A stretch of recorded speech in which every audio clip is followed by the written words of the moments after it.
नमस्ते आचार्य जी। मेरा नाम प्रथम है। मेरा क्वेश्चन आज के सत्र से जो आपने बोला कि हिंसा जो है कमज़ोरी की निशानी और अहिंसा मजबूती की। बट जैसा आजकल के समय हम लोग देख रहे हैं कि हिंसा को किस किस तरीके से जस्टिफाई किया जा रहा है। जैसे कि अभी 30 जनवरी को गांधी जी की पुण्यतिथि आने वाली है। तो जितना हमें उस पल में शोक मनाना चाहिए, तो अब लोग जो है उस चीज़ को सेलिब्रेट कर रहे हैं। मतलब उनके जो हत्यारे हैं उनकी मूर्ति यहाँ बनाई जा रही है और मंदिर उनके नाम पे बनाए जा रहे हैं। और मतलब कई कई तरीके, जैसे हिंसा के कई कई रीजंस दिए जा रहे हैं धर्म के नाम पर। और हमारे जो महापुरुष हैं उनका एग्जाम्पल ले लेके हिंसा को बढ़ावा दिया, जैसे गुरु गोविंद सिंह जी हो गए और या फिर और भी कई लोग हो गए। और हिंसा करने वालों को जैसे हमारे हिस्ट्री में बड़ा महान बताया गया, जैसे जिनके आगे नाम क्या ग्रेट लग जाता है, जैसे अलेक्जेंडर द ग्रेट, कि भाई इन्होंने इतना क्षेत्र जीता, इनके नाम के आगे ग्रेट लग गया। अशोक हो गए, इस तरीके से। ये वो सब करा जा रहा है क्योंकि आप सुनते हैं। कोई बना ले मंदिर, आपको जाने के लिए विवश थोड़ी ही कर सकता है। यहां तो ये तक हुआ है कि फिल्मी सितारों के भी मंदिर बना दिए लोगों ने। तो कोई कर कुछ भी सकता है भाई, आजादी है, लेकिन कोई आपको मजबूर थोड़ी कर सकता है। वो सब आप भी करें। जी।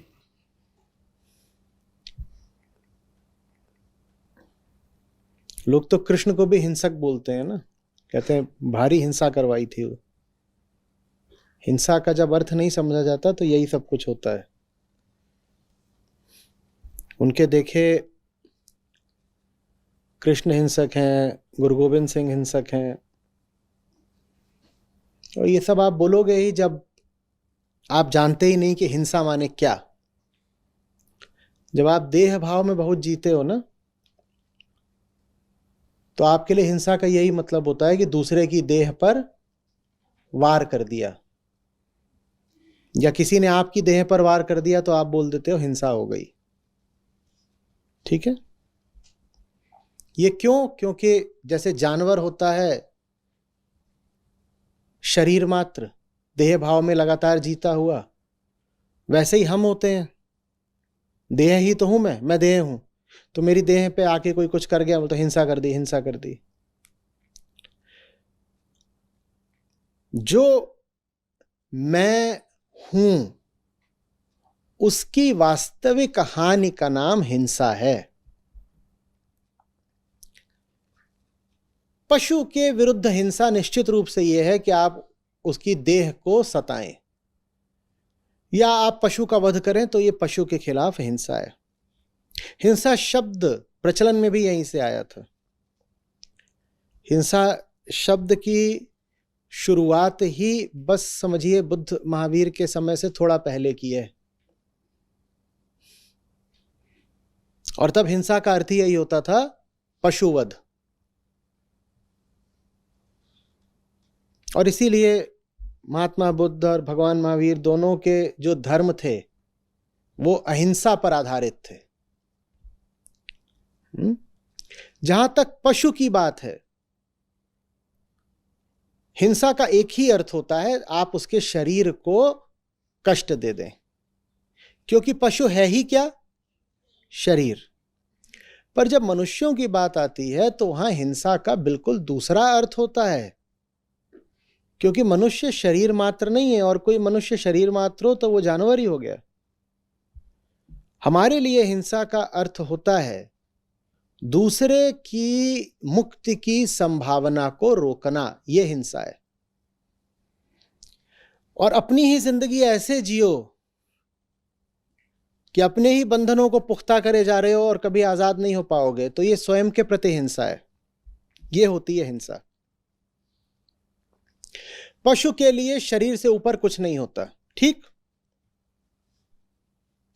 मनुष्य के लिए शरीर से ऊपर होती है चेतना, और चेतना की मुक्ति ही जीवन का लक्ष्य है। और चेतना की हानि ही हिंसा कहलाती है। चेतना की मुक्ति जीवन का लक्ष्य है और चेतना की हानि माने चेतना को बंधन में डालना ही हिंसा है। अब अगर चेतना की मुक्ति के लिए आवश्यक हो शरीर की हानि, तो इसको हिंसा बोलूं या अहिंसा? पशु के शरीर की हानि करो तो निश्चित रूप से क्या है? हिंसा। पर मनुष्य के लिए शरीर से ज्यादा महत्वपूर्ण क्या है? अगर चेतना की मुक्ति के लिए शरीर की हानि आवश्यक हो जाए तो इसको हिंसा कहेंगे? तो कृष्ण हिंसक थे क्या? कृष्ण हिंसक थे क्या? नहीं। कृष्ण का उद्देश्य शरीर की हानि नहीं है, चेतना की मुक्ति है। पर परिस्थितियां ऐसी हैं कि चेतना की मुक्ति नहीं हो पा रही है बिना युद्ध करे, माने बिना शरीर की हानि के। लक्ष्य यह है ही नहीं कि किसी का शरीर चोट खाए, लक्ष्य यह है कि चेतना मुक्ति पाए। कृष्ण परम अहिंसक हैं क्योंकि कृष्ण चेतना की मुक्ति के लिए उद्यम कर रहे हैं, युद्ध कर रहे हैं। कृष्ण महा अहिंसक हैं।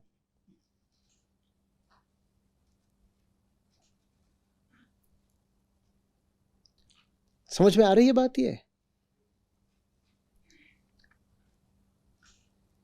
और लोग यही तर्क लेके आ जाते हैं अपनी नासमझी में, कहते हैं अगर अहिंसा इतनी बड़ी बात है तो फिर कृष्ण ने युद्ध क्यों कराया? क्योंकि वो अहिंसक थे इसलिए कराया। उस वक्त युद्ध न कराना क्या होता? हिंसा। युद्ध न कराना हिंसा होता, क्योंकि युद्ध न कराकर चेतना कैसी रह जाती? बंधन में रह जाती। युद्ध न कराते दुर्योधन राजा बन जाता, दुर्योधन राजा बन जाता, जैसा राजा वैसी प्रजा, प्रजा भी सारी कैसी हो जाती? दुर्योधन ही जैसी हो जाती। क्योंकि जो आदर्श उच्चतम व्यक्ति स्थापित करता है उसी का अनुकरण सारी जनता करती है।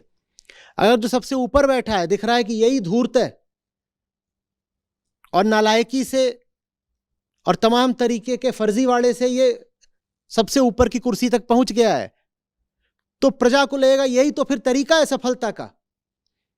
ये दुर्योधन न जानता न समझता, लालच इसमें भरा हुआ है, छल कपट इसमें भरा हुआ है, और फिर भी ये सिंहासन पर बैठा हुआ है, तो सारी जनता ही वैसी हो जाती। माने सारी जनता की चेतना क्या होती? गिर जाती। और चेतना अगर गिर जाती तो इसे हम क्या बोलते? फिर हिंसा। युद्ध न कराना बड़ी भारी हिंसा हो जाती। युद्ध न कराना हिंसा हो जाती।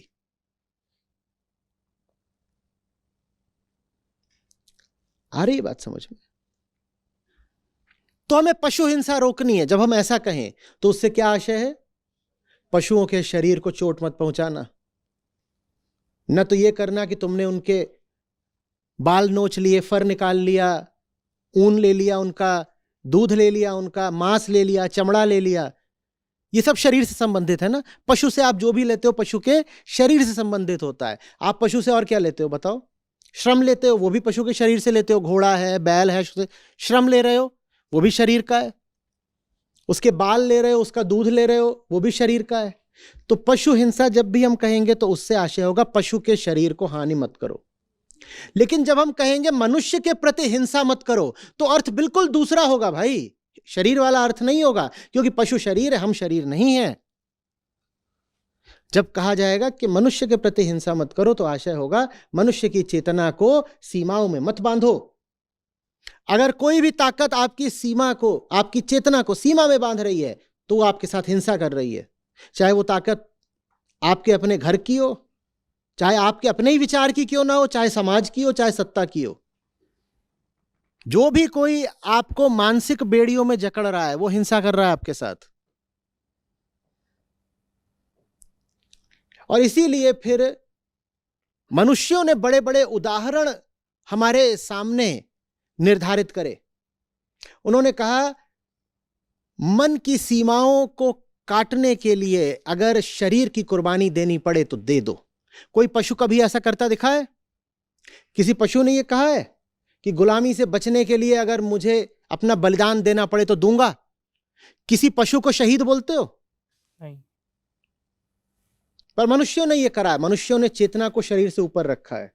उन्होंने कहा है कोई बात नहीं, जान चली जाए तो चली जाए, मानसिक गुलामी मंजूर नहीं है। और एक दो नहीं, हजारों लाखों मनुष्यों ने अपने प्राणों की आहुतियां दी हैं, यह अहिंसा है। शरीर की आहुति दे देना मुक्ति के यज्ञ में, यह अहिंसा है। पर किसी यज्ञ में तुम जाकर के अगर पशु की कुर्बानी दे दो तो वो हिंसा हो जाएगी। अंतर समझो बहुत अच्छे से। मनुष्य अपनी मुक्ति की खातिर अपना शरीर कटवा दे तो ये क्या कहलाएगा? अहिंसा।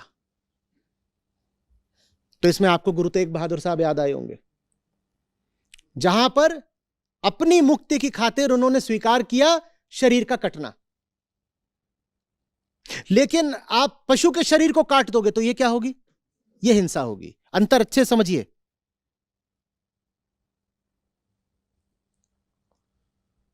आपके मन को अगर संकुचित किया जा रहा है तो आपके साथ क्या की जा रही है? हिंसा। तो परम अहिंसा फिर क्या है? वेदांत, गीता, अध्यात्म, वो सारे ग्रंथ जो आपके मन को खुलापन देते हैं, विस्तार देते हैं, अहम की बेड़ियां काटते हैं, वो हुई अहिंसा। तो यहां पर हम जो कर रहे हैं ये अहिंसा यज्ञ है। और ऐसा हो सकता है बिल्कुल कि ऐसे ही आप लोग बैठे हो यहां पर और ऐसे ही कोई वक्ता यहां मौजूद हो जो आपके मन में जहर भर रहा हो। मीठे जहर होते हैं ना, वो फिर कृत्य क्या कहलाएगा? हिंसा। मनुष्यों में एक दूसरे के प्रति हिंसा का निर्धारण ऐसे नहीं होता कि तूने मुझे मार दिया, यह बहुत छोटी हिंसा है।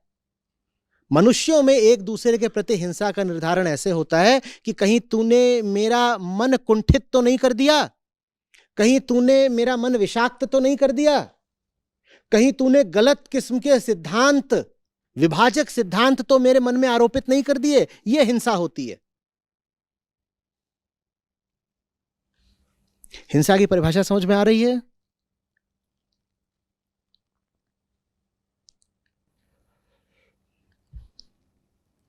हिंसा माने हानि। बहुत सीधा तर्क है। हिंसा माने हानि। अब हानि किसको हो रही है ये देखना पड़ेगा ना, उसी से तय होगा कि हानि का प्रकार क्या होगा।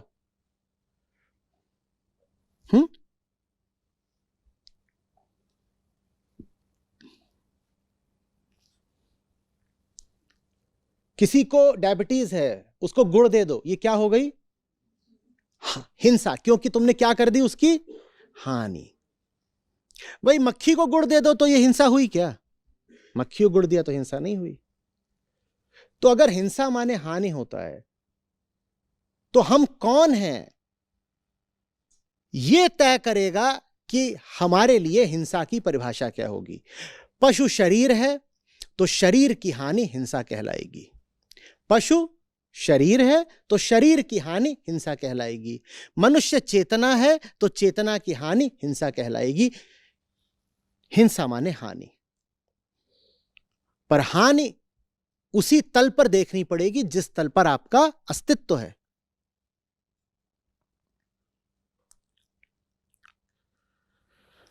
कुछ समझ में आ रही है बात?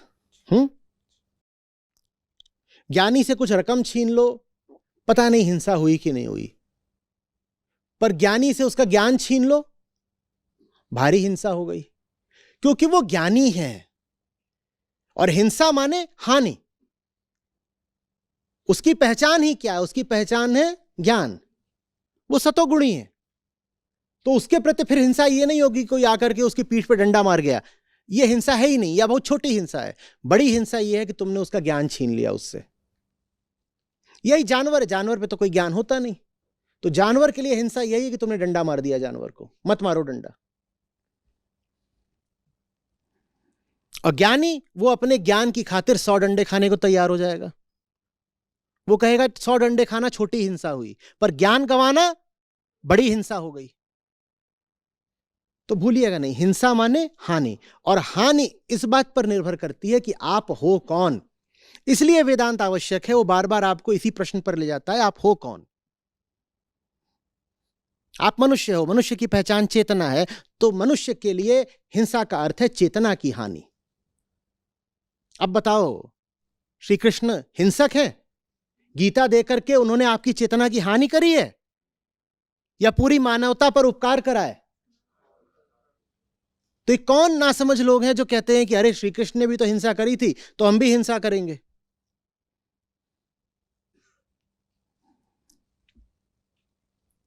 इन्होंने तो यह भी बता दिया कि शास्त्रों में लिखा हुआ है, महाभारत में लिखा हुआ है वही धर्म हिंसा तथैव च, जो कहीं लिखा ही नहीं है। महाभारत 100 बार दोहरा दोहरा के बोलती है अहिंसा परमो धर्म। तो इन्होंने कल्पना से जोड़ दिया कि महाभारत में लिखा है धर्म हिंसा तथैव च। सोचो ये कौन सा संस्कृत का विद्वान होगा जिसके पास ये गए होंगे और क्या साजिश करी होगी कि जोड़ो इसमें धर्म हिंसा तथैव च। इनके मन में महाभारत के लिए भी सम्मान नहीं, ये ग्रंथों को विकृत करने को तैयार है बिना समझे कि ग्रंथ बोल क्या रहा है। अरे ग्रंथ के पास जा ही रहे हो तो ग्रंथ को समझने के लिए जाओ। अहंकार इतना बड़ा हो गया कि ग्रंथ को ही तोड़ मरोड़ दोगे। ग्रंथ तो उपहार है, ग्रंथ तो वरदान है ना। उसके पास जाया जाता है सर झुका के ताकि उसे समझ सको, या उसके पास कैंची लेके जाया जाता है।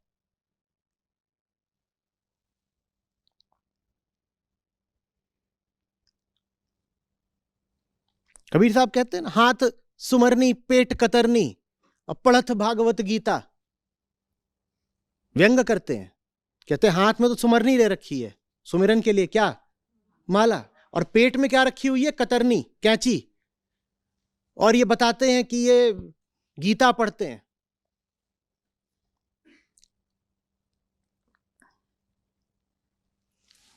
जहां तक मनुष्य की बात है उसके लिए सबसे जो बुरा काम हो सकता है वो यही है कि वो या तो अपनी चेतना के स्तर को गिरने दे या दूसरों की चेतना को गिराए। यही हो सकता है ना। तो इसलिए हिंसा महापाप है, हिंसा महापाप है। न खुद गिरेंगे न किसी और को गिराएंगे, यही हमारा जीवन और यही दूसरों से रिश्ता रहेगा। न खुद गिरूंगा न तुझे गिरने दूंगा। इससे सुंदर और क्या हम जन्म बिताएं, बताओ ना।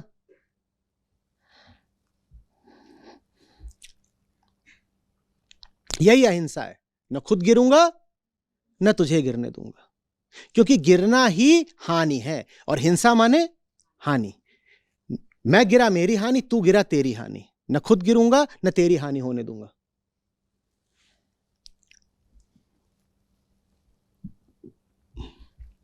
तो ये जो भी आप बोल रहे हो वो आता है वेदांत के प्रति अज्ञान से। भारत जब तक वेदांत के निकट नहीं जाएगा तब तक उसे इन मूल शब्दों का अर्थ समझ में ही नहीं आएगा।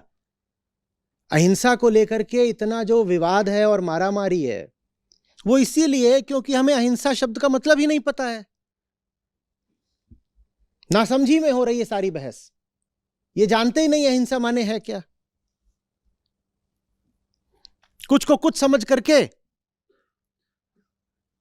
जुबानी तलवारें लड़ाए जा रहे हैं।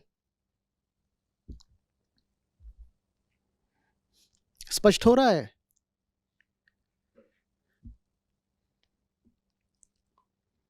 अच्छा आदमी बस उसको मानेंगे जिसने सबके मन को सीमाओं से मुक्त करने का प्रयास करा हो। मंदिर बनाना है तो उसका बनाएंगे जिसने सबके मन को सीमाओं से मुक्त करने का प्रयास करा हो। अब बना लो मंदिर, जिसका बनाना हो, नाम तुम तय कर लो, पर शर्त यही रखना, आप नए मंदिर बनाना चाहते हो बेशक बनाइए, आप नए देवता रचना चाहते हो बेशक रचिए, पर यह शर्त रखिए जो आप नया मंदिर बनाओ उसमें आपके देवता ने मनुष्यों को उनकी चेतना के बंधनों से मुक्त कराने का भरसक प्रयास कराओ। जिसने ऐसा प्रयास करा वो मेरा देवता, मैं जरूर जाऊंगा उसके मंदिर में। आप बनाइए मंदिर, मैं भी आऊंगा। बस ये मुझे आश्वस्त कर दीजिएगा कि उस व्यक्ति ने मानवता को मुक्त कराने के लिए प्रयास करा था।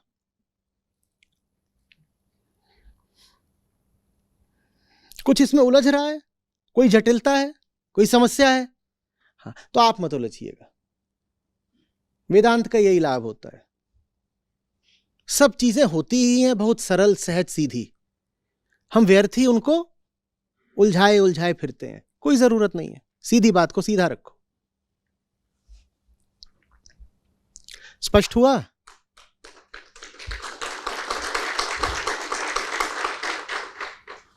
ठीक है? भजा सो जीता जग में राम, भजा सो जीता जग में राम, भजा सो जीता, राम भजा सो जीता।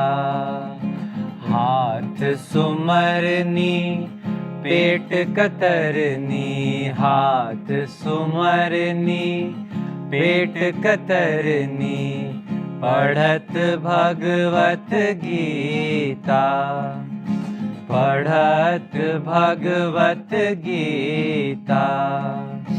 हृदय शुद्ध किया नहीं बोरे, हृदय शुद्ध किया नहीं बोरे, कहत सुनत दिन बीता, कहत सुनत दिन बीता। राम भजा सो जीता जग में, राम भजा सो जीता जग में, राम भजा सो जीता, राम भजा सो जीता। आन देव की पूजा कीनी, आन देव की पूजा कीनी, गुरु से रहा मीता, गुरु से रहा मीता।